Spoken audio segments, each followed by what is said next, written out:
ادریس نے مزید بتایا کہ اشبیلیہ کے شاہی ایوان میں ضیافتوں، شاعروں، گویوں اور نقالوں کی مجلسوں کا زور تھا۔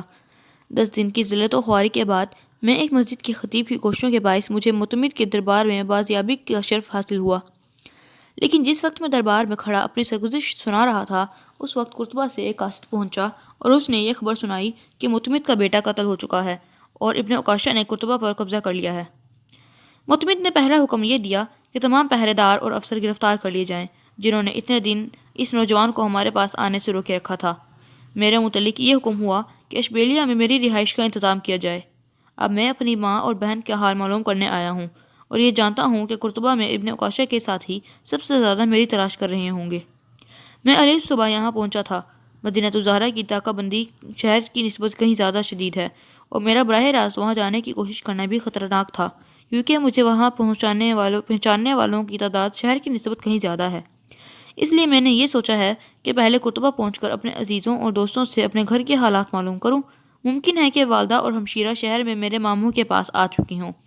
علی صبح باہر سے پھل، سبزیاں، اناج، ایندھن اور چند چارہ وغیرہ لے جانے والے لوگوں کو قرطبہ کے مشرقی اور جنوبی دروازوں سے شہر میں داخل ہونے کی اجازت دی جاتی ہے اور میں ایک لکڑہارے کے بھیس میں قسمت آزمائی کرنا چاہتا ہوں۔ میں یہاں سے تھوڑی دور اشبیلیہ کی سڑک کے کنارے ایک بستی میں اپنا گھوڑا چھوڑ آیا ہوں۔ وہاں کا ایک کسان کچھ مدت پہلے ہمارے باغ کا مالی تھا اور یہ لباس بھی میں نے وہیں تبدیل کیا ہے۔ یہاں دروازے پر کھڑا میں یہ دیکھ رہا تھا کہ شہر سے باہر نکلنے والوں میں سے اگر کوئی میرا جان پہچان والا ہو تو اس سے اپنے گھر کا حال پوچھ لوں۔ اب تم بتاؤ تمہارا کیا ارادہ ہے؟ سعد نے جواب دیا، میں ابا جان کا حال معلوم کرنے آیا تھا۔ میرا خیال تھا کہ باغیوں نے سب سے پہلے انہیں آزاد کروا دیا ہوگا، لیکن ان حالات کے پیش نظر میں محسوس کرتا ہوں کہ ابا جان ابن عکاشہ جیسے آدمی کی اطاعت قبول کر کے آزادی حاصل کرنے پر قید کو ترجیح دیں گے، اور تمہاری سرگزشت سننے کے بعد میں اس نتیجے پر پہنچا ہوں کہ تمہیں ہرگز شہر میں داخل نہیں ہونا چاہیے۔ شہر میں جس کام کے لیے تم اپنے آپ کو خطرے میں ڈالنا چاہتے ہو وہ میں بآسانی کر سکتا ہوں۔ اگر تم اپنی والدہ اور بہن کو اشبیلیہ لے جانا چاہتے ہو تو میں انہیں تمہارے پاس پہنچا دوں گا۔ میرے لیے صرف شہر میں داخل ہونا ہی ایک مسئلہ ہے، اس کے بعد میں ہر جگہ آزادی کے ساتھ پھر سکوں گا، لیکن تمہارے لیے وہاں جانا کوئی محفوظ نہیں ہوگا۔ وہ یقیناً تمہاری تلاش میں ہوں گے اور مدینہ الزہرا میں تمہارے مکان اور قرطبہ میں تمہارے رشتہ داروں کے گھر پر ان کا پہرا ہوگا، اور اس بات کا زیادہ امکان ہے کہ تم ان کی مدد کرنے کی بجائے ان کے لیے مصیبت کا باعث بن جاؤ۔ ادریس نے کچھ دیر سوچنے کے بعد کہا، اگر قدرت نے تمہیں میری مدد کے لیے بھیجا ہے تو میں خواہ مخواہ خطرہ مول نہیں لینا چاہتا۔ شام ہو رہی تھی۔ سعد اور ادریس نے دریا کے کنارے نماز پڑھی اور بستی کی طرف چل دیے۔ رات کے وقت انہوں نے کسان کے گھر قیام کیا۔ علی صبح سعد نے اپنا گھوڑا وہیں چھوڑا اور ایک گدھے پر لکڑیاں جلانے کی لاد کر شہر کی طرف روانہ ہوا۔ اس سے رخصت کرتے وقت ادریس نے اس کے ساتھ مصافحہ کرتے ہوئے کہا، سعد، میں نے کبھی اتنا خوش ویزا لڑکڑہارا نہیں دیکھا۔ تم ہر لباس میں ایک سپاہی نظر آتے ہو۔ مجھے ڈر ہے کہ تم پہرے داروں کو دھوکہ نہیں دے سکو گے۔ سعد نے جواب دیا، اطمینان رکھو، پہرے دار مجھے تمہاری آنکھوں سے نہیں دیکھیں گے۔ الماس اپنے اصطبل کے سامنے لکڑی کے ایک تخت پر بیٹھا ہوا تھا۔ وہ کسی گہری سوچ میں تھا۔ اچانک پیچھے سے کسی نے آ کر بلند آواز میں کہا، آپ لکڑیاں خریدیں گے؟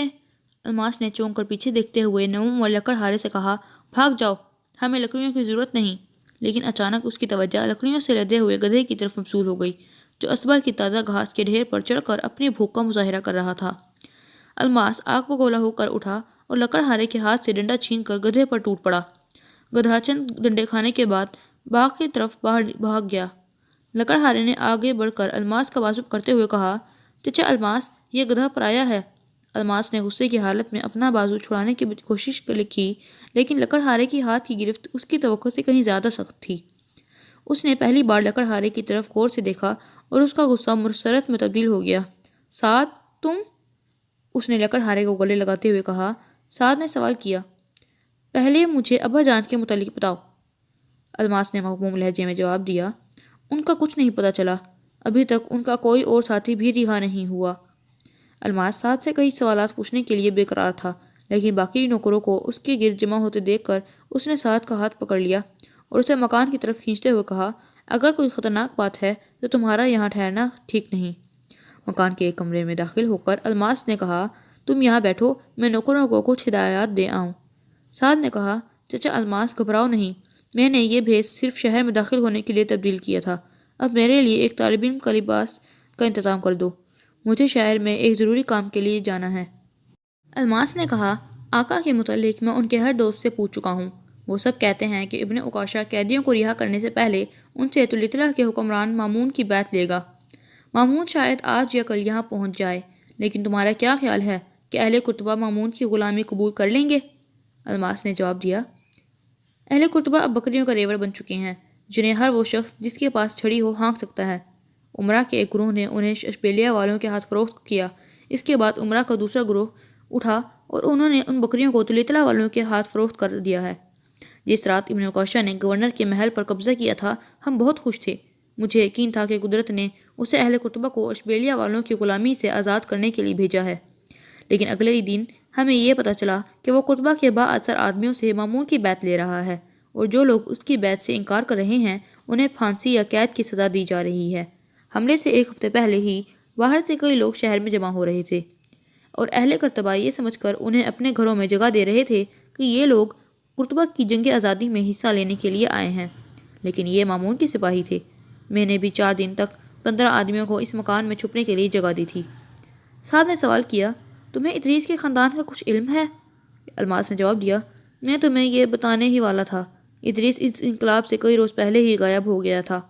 چند دن پولیس اس کی تلاش میں بہت سرگرداں تھی۔ شہر کے بعض عمرا کا جواب ابن عکاشہ کی طرفدار ہیں۔ ان دونوں ادریس کی تلاش میں عباد کی سپاہیوں کی نسبت کہیں زیادہ مصرف تھے۔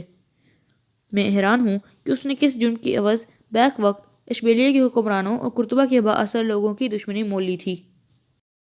شہر میں اس کے ہر عزیز اور رشتہ دار کے گھر کی تلاشی لی گئی۔ اس کے ماموں نے اس کی ماں اور بہن کو مدینہ الزہرا سے شہر میں لانے کی کوشش کی، لیکن انہیں وہاں سے گھر چھوڑنے کی اجازت نہیں ملی۔ اس انقلاب کے بعد میرا یہ خیال تھا کہ ان کے ساتھ ابن عکاشہ کا رویہ عباد کے طرز عمل سے مختلف ہوگا، لیکن کل شام مجھے مجلس میں ادریس کا ماموں ملا تھا۔ اس نے بتایا کہ اب ادریس کے مکان پر ابن عکاشہ کی پولیس کا پہرا اور زیادہ سخت ہے۔ ادریس کا ماموں ذات بھائی، جس کی عمر 12 سال سے زیادہ نہیں، ان کی خبر لینے کے لیے گیا تھا۔ سپاہیوں کو شک گزرا کہ وہ شاید ادریس کا الچی بن کر آیا ہے، چنانچہ اسے سخت جسمانی اذیتیں پہنچا کر ادریس کا پتہ دینے پر مجبور کیا گیا، لیکن اسے معلوم ہی نہیں تھا کہ ادریس کہاں ہے۔ سعد نے سوال کیا، کسی نے اس کی ماں اور بہن کے ساتھ سختی تو نہیں کی؟ الماس نے کہا، اشبیلیہ والے تو پولیس کو عورت پر ہاتھ اٹھانے کی اجازت نہیں دیتے تھے، لیکن اب ایک ڈاکو کی حکومت ہے اور ہر بات ممکن ہے۔ سعد نے کہا، میں انہیں فوراً ادریس کے پاس پہنچانا چاہتا ہوں، وہ شہر سے باہر ان کا انتظار کر رہا ہے۔ الماس نے پوچھا، وہ تمہیں کب ملا؟ سعد نے جواب دیا، کل۔ الماس نے کہا، تم نے پوچھا کہ اس نے کیا جرم کیا ہے؟